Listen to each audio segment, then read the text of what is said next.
Nous devons tous applaudir le Rwanda parce que ce qui se passe là-bas, c'est comme ça que les autres pays africains devraient le faire. Ce qui se passe là-bas est formidable. Nous ne pouvons pas prétendre développer l'Afrique avec cette prolifération des églises. Ça n'a pas de sens. La plupart de ceux pasteurs qui créent des églises sont dans le business. Il n'y a pas de spiritualité là-dedans. Et honnêtement, les amis, les églises sont une création humaine.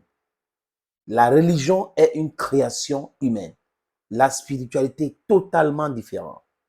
Posez-vous la question qu'avant que les Caucasiens n'arrivent chez nous, on priait comment? Donc, il y avait le diable en Afrique. C'est faux et archi faux. Ils ont créé la religion, je m'assois bien les amis, voilà.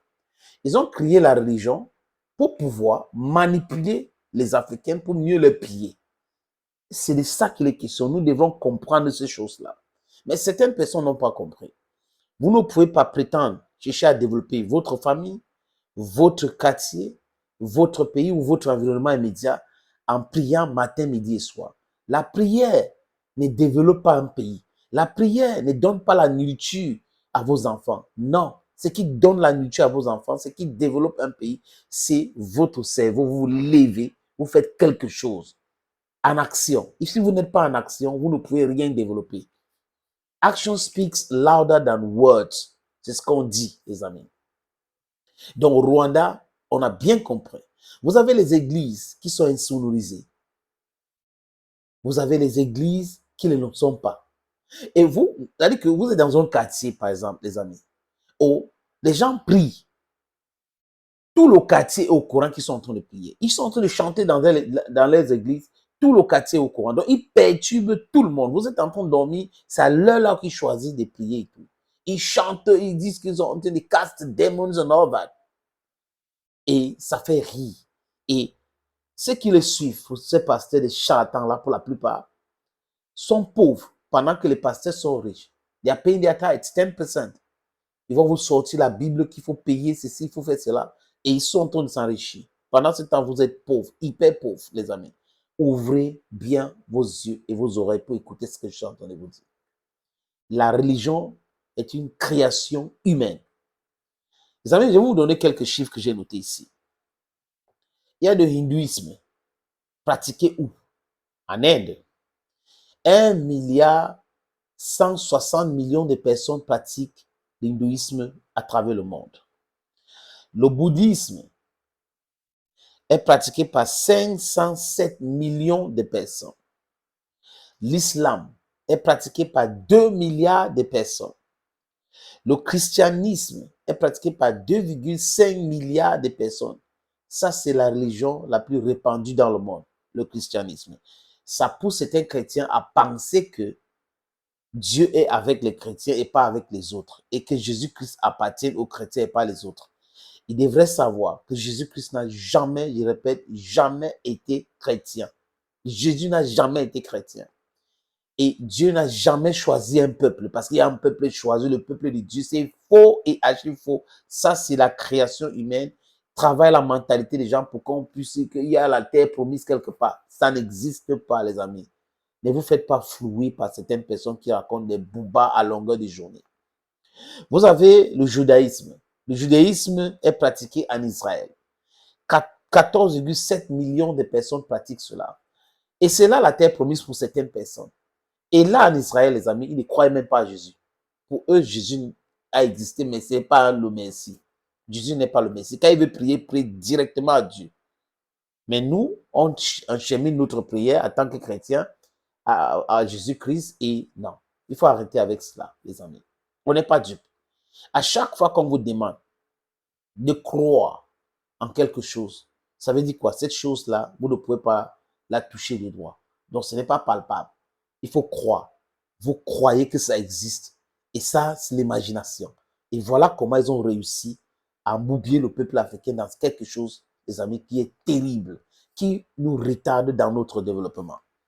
Vous avez l'animisme.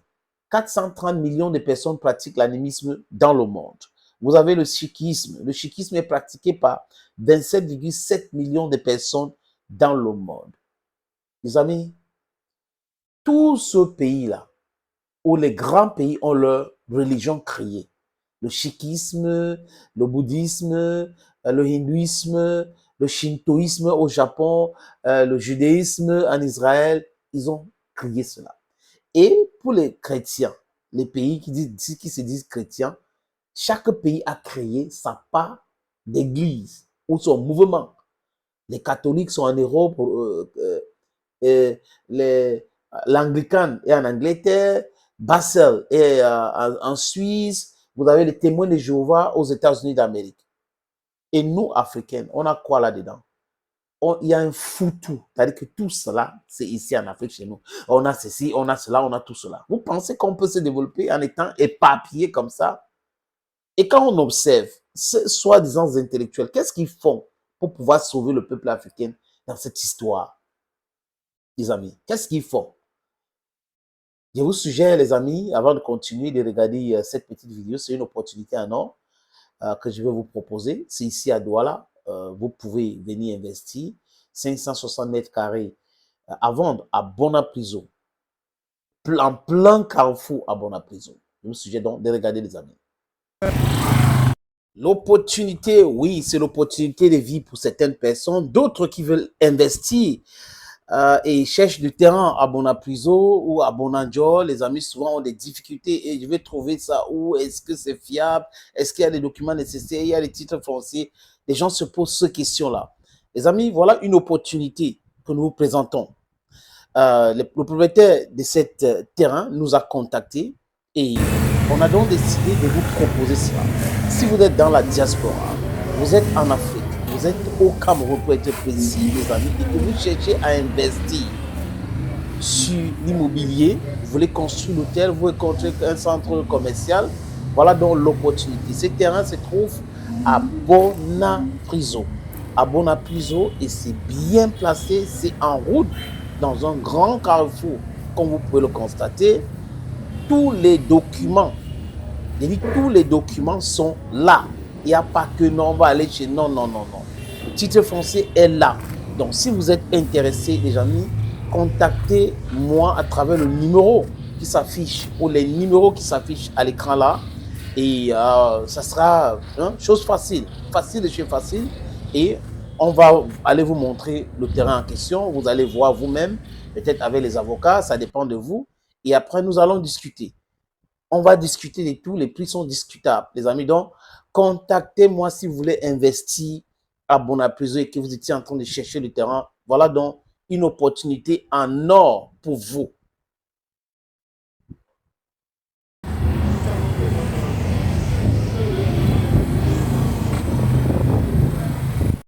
Voilà donc l'opportunité que vous devrez saisir.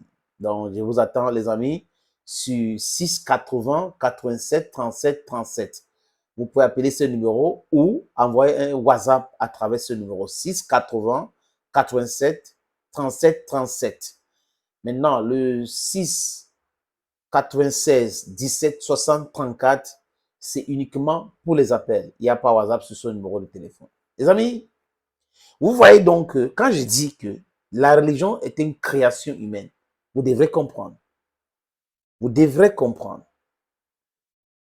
que les pays ont décidé de créer leur façon de croire en Dieu. Et ils ont imposé au peuple africain. On a pris cela et on est un foutu, un cocktail très, très dangereux. On a l'islam en Afrique, on a le christianisme en Afrique, on a l'hindouisme en Afrique, on a le bouddhisme en Afrique, on a le shintoïsme en Afrique, on a le sikhisme en Afrique, on a le judaïsme en Afrique, on a tout cela. Mais quand vous allez en Inde, par exemple, est-ce que vous avez tout cela? Posez-vous des vraies questions. Quand vous allez en Chine, est-ce que vous avez tout cela? Quand vous allez au Japon, est-ce que vous avez tout cela? Quand vous allez au Moyen-Orient, j'ai visité Dubaï et autres, est-ce que vous avez tout cela? Posez-vous la question, pourquoi c'est chez nous que ça devrait prospérer? Donc Dieu nous aime tellement, c'est nous d'abord et les autres après. Réveillons-nous. We are sleeping. Donc le Rwanda, aujourd'hui, nous parle. 4000 églises. 4000 églises ont été fermées au Rwanda. On ne peut pas développer un pays avec les églises. Ou dans tous les carrefours, on a les églises, les salles de sport ont été rachetées, transformées en églises. Non, on ne peut pas. C'est de business. Et ce genre de business est nocif pour le développement. On est en train de pousser les femmes, les enfants et autres de prier à longueur de journée et ne pas travailler. Voilà la mentalité. On va rester, on ne va pas travailler. Les autres vont aller à l'école, hein, vont apprendre dans l'industrie transformative et autres. Ils vont venir chez nous, exporter des trucs, nous exploiter. On sera en train de prier, oh, on est en train de faire telle chose, c'est pas bien. Alors que nous sommes à l'origine de nos propres turpitudes. Donc le Rwanda nous parle. Si vous ne pouvez pas prier de façon discrète dans vos mosquées, si vous ne pouvez pas prier de façon discrète dans vos églises, il faut fermer. La prière, ce n'est pas pour tout le monde. Vous ne pouvez pas imposer. C'est-à-dire que vous avez des quartiers où il y a des mosquées avec des baffles. Quand ils commencent à prier, tout le monde est au courant. C'est incroyable quand même. Vous avez des églises que quand ils commencent à prier, tout le monde est au courant. C'est incroyable. Ça, c'est la nuisance sonore. Ils existent sans base juridique et ils croient que ça doit être comme ça. Non. Il y a plein de charlatans qui promettent des choses ciel et terre aux gens. Ils exploitent les gens et on continue comme ça. Il faut réglementer le secteur. L'Afrique ne peut pas se développer avec des églises. Ce n'est pas possible. C'est avec le travail, la formation qu'on peut se développer. Revoir le système éducatif. Former des gens pour travailler par rapport aux opportunités que nous avons chez nous. C'est de ça qu'il est question. On doit former des gens par rapport à nos réalités. Le Rwanda, je répète, nous parle. Thank you, friends, and bye-bye.